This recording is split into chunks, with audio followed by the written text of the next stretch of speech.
से चाहता हूँ कि यहाँ थोड़ा पानी पुनी के जो पीने के जो बच्चे आते हैं ना, तो उनको पानी का व्यवस्था किया जाए। और यहाँ दूसरा चीज़ और है, इस दीवार से हमको सीख मिल रहा है कि जो पहले के जो स्टूडेंट थे, पहले लोग कितना मेहनत से बनाए हैं। अगर हम ऐसा मेहनत करें देश में तो हो सकता है ऐसा दूसरा कॉलेज और बन सकता है। और सर देखिए, सर जो थे, सर का मेन उद्देश्य बताना यही था कि सरकार से भी ये निवेदन किए हैं, जो बिहार सरकार है चाहे केंद्र सरकार है, इनसे निवेदन किए हैं, जो बच्चे दूर दराज से जो लोग आ रहे हैं यहाँ पर पानी की व्यवस्था सरकार द्वारा हम भी आग्रह करेंगे सरकार से कि यहाँ पर पानी की कम से कम व्यवस्था करवा दें, और जो भी होता है सुविधा उस सुविधा को पानी का सर से हम जोड़ रहे हैं। सर कुछ बताइए और इसके विषय में नालंदा विश्वविद्यालय के। वास्तव में अपना देश का जो प्राचीन सभ्यता थी वह शिक्षा के क्षेत्र में अति उत्कृष्ट थी। आज हम सभी वेस्टर्न कल्चर की ओर जा रहे हैं, हमारे देश के विद्यार्थी बाहर जा रहे हैं, परंतु उस समय क्या हमारा देश का शिक्षा पद्धति था जो विदेशों से यहाँ पढ़ने आते थे।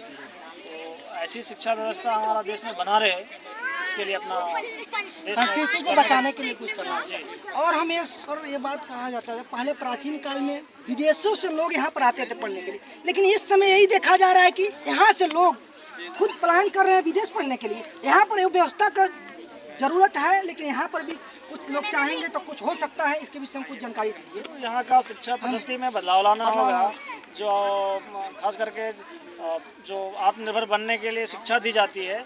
उस समय कोई भी अपना यूनिवर्सिटी था तो उससे जब विद्यार्थी निकलता था बेरोजगार नहीं रहता था। आज देखिए पीजी करने के बावजूद भी बेरोजगार रहता है।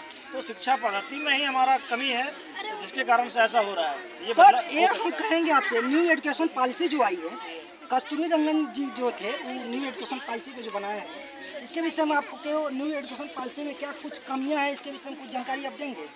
उसके विषय में कुछ है, क्या खास है? अभी जो नई शिक्षा नीति बनी है उसके तहत कुछ उसमें जोड़ा गया है। खास करके जो प्रैक्टिकल सब्जेक्ट्स हैं उसको ज़्यादा यूज करने के लिए वैल्यू दिया गया है। तो अगर उसको पूर्ण रूप से लागू हो जाएगा तो अवश्य देश को लाभ मिलेगा। और जो है देखिए, और हम एक सर से और कुछ बात करेंगे। सर कुछ और जानकारी दीजिए मेरे दर्शक लोग को, आप कुछ और बताइए। ये यहाँ पर प्राचीन जो नालंदा विश्वविद्यालय, कुछ और जानकारी दीजिए कुछ।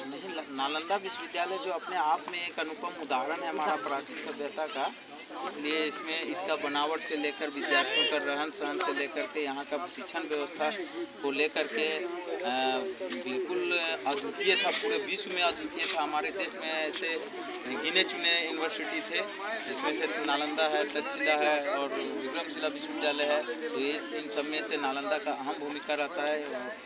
इसमें पूर्वोत्तर एशिया से जो लोग आते थे, पहाड़ों दर्रों को पार करते हुए हमारे इंडिया में आते थे पढ़ने के लिए। और अभी तो पश्चिम देश से, पश्चिमी एशिया से भी कई रेगिस्तान एरिया से होते हुए आते थे पढ़ने के लिए। तो ये बहुत अच्छा हमारा समृद्ध इतिहास है। देखिए, हम आप दर्शक लोग से बताना चाहेंगे कि सर बोले दर्रे क्या होते हैं? दर्रे जो दो पहाड़ों के बीच जो संकरे रास्ते होते हैं उसे हम दर्रा कहते हैं।